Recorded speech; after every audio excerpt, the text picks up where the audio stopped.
Hey, what is up, everybody? Michael Crump back here again, talking about the latest and the greatest in PlayStation Homebrew news and much, much more.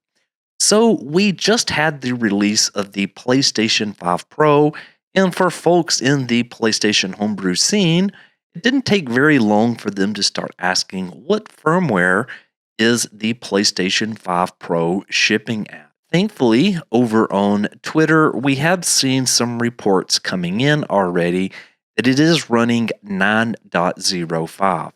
Now, this PlayStation 5 obviously is in a different language versus English or NTSC based consoles, but I was able to find another person that did have an NTSC console, and they also had 9.05.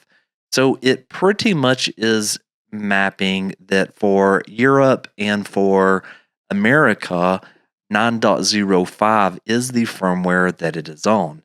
Now, if we take a look over at some post right here from a person in Japanese, and what they had was the PS5 Pro setting at 9.60. Now, that is very interesting, but I absolutely believe that's just because of where they are at and that they were on a later firmware when they were manufactured versus some of these 9.05s that we can see were manufactured many, many months ago. So, if you are in America or in Europe, then you should get a 9.05 system. But for Japanese, it looks like you're going to get the 9.60. Now, another thing that I thought that was kind of interesting and worth bringing up here is that they also dropped the price of the PlayStation 5 console. So the PS5 Pro came out at this hefty $700 price tag, and after the Pro released, they are now stating that they're selling consoles at $380 US. So it's kind of interesting that they dropped the price on the PlayStation 5 right after the Pro came out, but it is what they have done.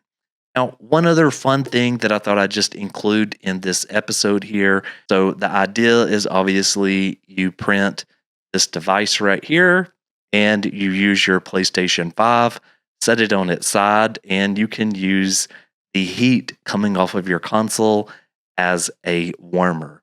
Anyway, I thought that was super neat and interesting, and definitely something I wanted to throw into this episode here. So next up, there was a brand new theme by Anubis. It looks just like this right here, and I absolutely love this Astrobot theme for my PlayStation 4.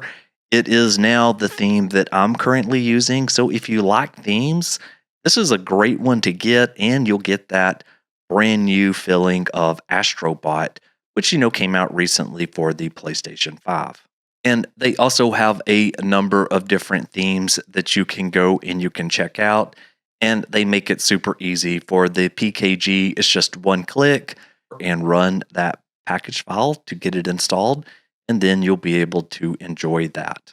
Next, in a little bit of news regarding the Byepervisor, we did see this post over here from Lightning Mods, and he stated that items flow is running on a 2.30 machine. Now, for those that aren't familiar with Byepervisor, basically it's a hypervisor exploit that works on 1.x and 2.x PlayStation 5 machines. Now, do keep in mind that support came to us by EchoStretch, which he has been busy working. I can see a last commit of yesterday here, but on his page, which he forked from the official repo, he has went ahead and has added support for a number of these firmwares.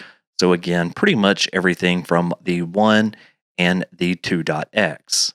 Now, I know for the most of us, Byepervisor isn't something that is attainable, mainly because most of us don't have systems that is on that low of firmware. So for example, I do not have a 1.x or a 2.x system, mainly because I don't want to spend that kind of money on it.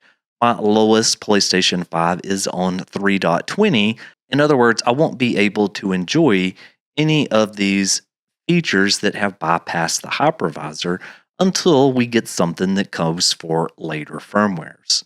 But this isn't something that should stop you. Now, obviously, this version right here is for those that are going to be using WebKit, but you can come over to Hammer 83's PS5 jar loader and burn this to a Blu-ray disc in order to try the Byepervisor. There's also the different versions of UMTX here in case you want to burn and try these too. Now, right up here, it does give a little bit of information on this repo, but it's pretty much the same since when I covered it back when the very first version came out. I'll try to add a link to that in the description. And so with all of this talk of the UMTX and Byepervisor, we have seen a new page come out from IdleSauce, which is just umtx.pages.dev. And this is absolutely where you would want to go if you do have a PlayStation 5 that is on 1.x or 2.x. Now, the existing site that most of us are using is obviously still available here. And with this version, this is using KStuff versus over here on this one, you would be using the Byepervisor. So typically the process of this is that, you turn on your PlayStation 5 with a 1.x and 2.x, and you press this jailbreak button here. A pop-up appears telling you to put your PlayStation 5 in rest mode. And then you put your PlayStation 5 in rest mode. And then when you resume, you bring back up this site right here and you select WebKit only. And then you would get your jailbreak. Now, there's a ton of different discussions on the different methods and even potentially getting rid of the rest mode version that we're currently using now and doing something called the jump tables, which is what Spectre had mentioned in a previous write-up. Now, just a couple of more things here for the PlayStation 4. There is a Apollo Save Tool 1.60 that is out. And this one does have the ability to manage PS2 virtual memory cards. So if you are somebody that plays a lot of PlayStation 2 games on your PlayStation 4, you should definitely be using this brand new version of Apollo Save Tool in order to manage those PS2 virtual memory card images. And then there was a release over here by Sistro, which was GoldHEN 2.4b18. And inside this release right here, they allowed you to download cheats automatically. And there is this kind of cheat menu, which I went into detail for in another episode. There was also some additional support added for 10.50, 10.70, and 10.71. But again, if you do want to see this in full details, then I will link my video. Anyway, thank you so very much for watching, and I'll see you on the next one. Michael, out!